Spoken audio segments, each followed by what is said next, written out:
Hey y'all, and welcome to Politibrawl. My name is Brian, and Tom Homan, we usually think of him on this channel as this strong guy who's going to go in there and just mess things up and get things done. But the reality is what he does, and what he reveals in this Tucker Carlson interview really shows that he actually cares about what he does. And this story will leave some of you heartbroken. Let's dive in. This problem is just so enormous, and the bureaucracy is so complex and hard to fight, and they always win in the end. Why would you take this job? Well, because I love my country, first of all. We made more progress on the southern border than ever before in the first Trump administration. I was ICE director. I'm taking an 82% pay cut. Oh, I bet. And I'm going back to a government paycheck. And thank God my wife supports me. She said if I don't take the job, she's going to divorce me because she don't want to keep me waking up every day, mad at the world because I didn't come back. Your wife's not a liberal? No, she's not. I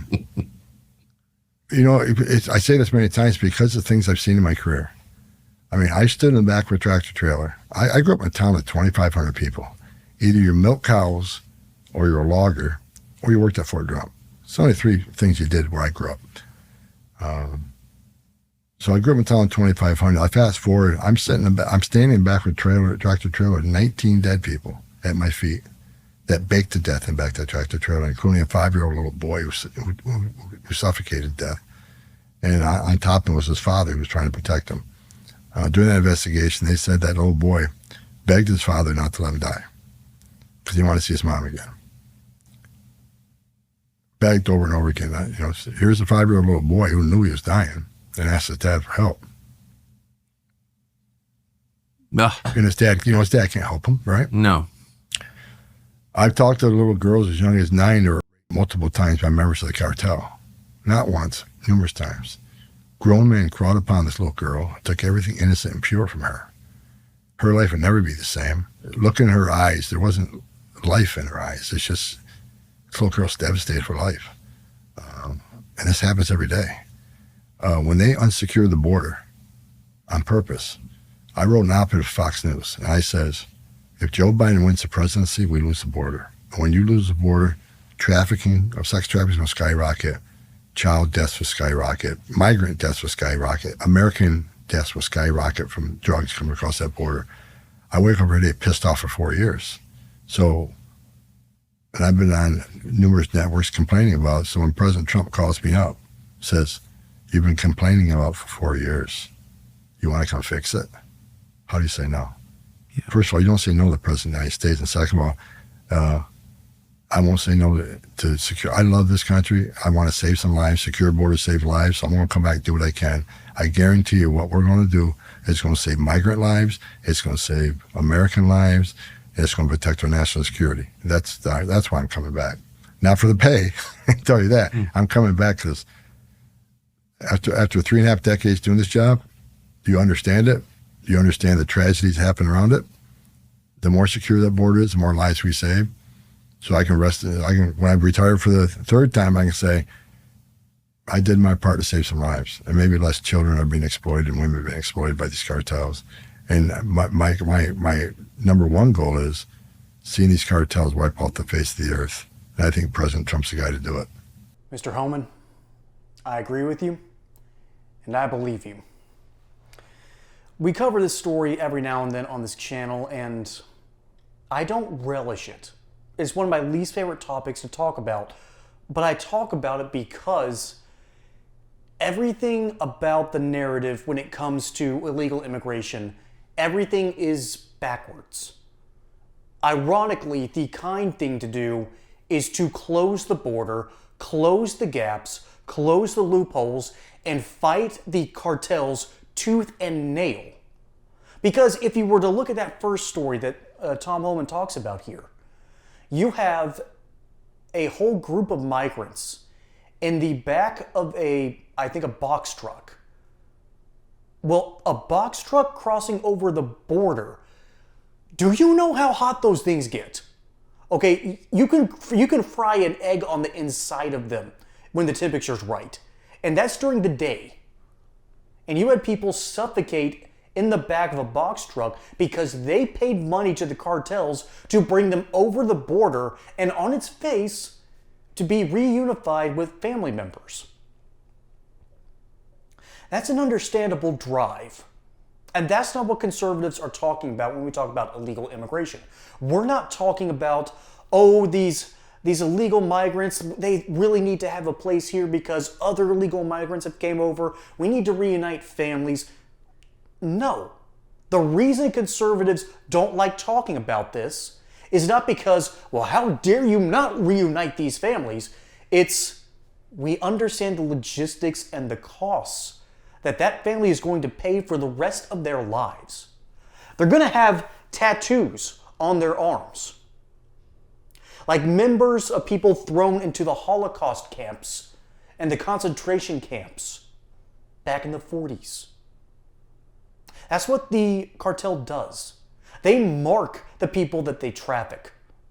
And then speaking of traffic, the worst kind, not only have we lost nearly 500,000 migrant children under Joe Biden, and Mayorkas has to own up to this. It's up to 500,000 now. Tom Homan himself was quoted talking about that. Then there's the ugliest side of human trafficking. 9-year-old girls. 9 years old. And you know what has been done to them. And Tom Homan himself says he could see that the life had just been gone from their eyes. That's what the cartels do. And that's on our side of the border. On the other side, it's even worse. Slave labor wages and slave labor situations. Your avocados, by the way, fellow millennials, stop eating avocados because literally every cent on the avocado goes back to the cartels. Okay, that's what happens. We talk about the drug trade. The money's in avocados and human flesh. And meanwhile, instead of having smart policies down at the border, let me pull up something that the Biden administration did. And once again, Tom Homan brings this up in this video, in this interview, that he wrote an op-ed saying that if Joe Biden becomes president, we're going to have an open border, and here's what you can expect. And he was right.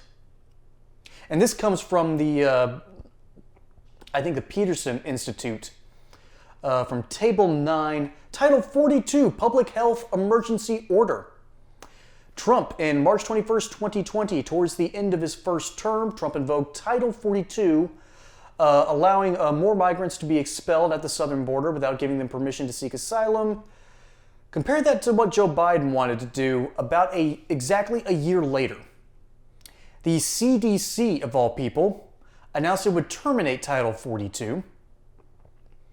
And then a district court had to block the movement because there was some bad legal standing. But fortunately, that court did, because that would have allowed more illegal migrants to enter into the United States. Now, this isn't a cartel problem, but this is just a small microcosm of the differences between the Biden administration and the Trump administration. It's what I talked about at the very beginning of my little tirade here. The liberals and Democrats think that they're being compassionate by allowing people to slip through the border, reunite with their families. You know, come and replace us because the boomers didn't have enough kids to pay for their Social Security and Medicare. That's their ridiculous theory. And so it's okay if these migrants come over because they're taking the tough jobs. No, that's not what's happening. What's happening is that the cartels are migrating human labor over. They're tattooing names on their arms to make sure that the handlers that they have in different places all over America, they make sure that they're extorting money from the people that they smuggled over.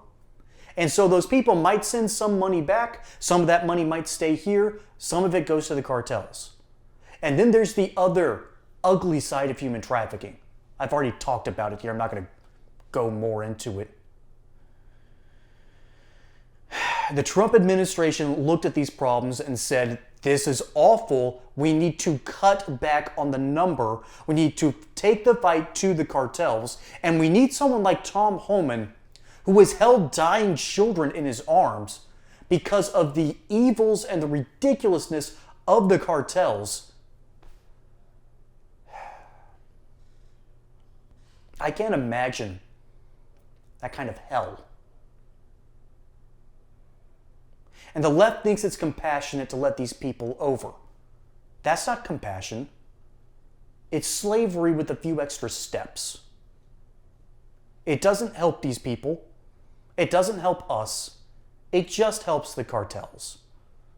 And this happens nearly every single time. The Democrats think that they're doing something nice. They're doing something for families. It's for the children.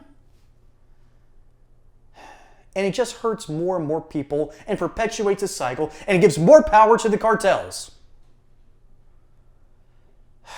That's the sad reality on our southern border. And it got worse under Joe Biden because the Democrats, and of course Joe Biden himself, does not care about the consequences of illegal immigration. Whether the consequences hurt us as Americans or the migrants themselves. That is a dark irony, don't you think? Anyways, folks, my name is Brian. Hope you enjoyed that segment here on Politbrawl. Don't forget to like and subscribe. Catch you on the next one. And until then, y'all have a good one.